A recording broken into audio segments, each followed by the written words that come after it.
The price of iPhone SE2 will pleasantly surprise you. The release of the original iPhone SE in early 2016 showed that Apple is able to surprise. After all, until that moment everyone believed that only Chinese manufacturers can produce inexpensive and advanced in terms of characteristics smartphones. Yes, although the iPhone SE was cool, it still could not reach the flagship, but it was not required of it.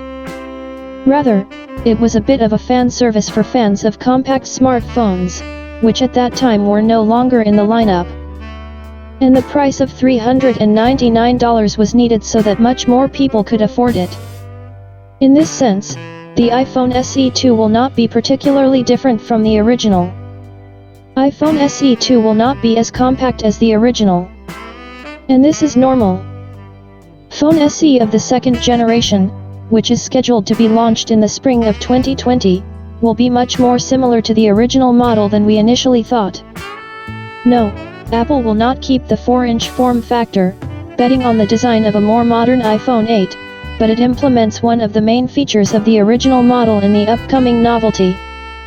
This was reported by Macrumors, citing analyst at TF International Securities Ming-Chi Kuo, whose forecasts tend to come true.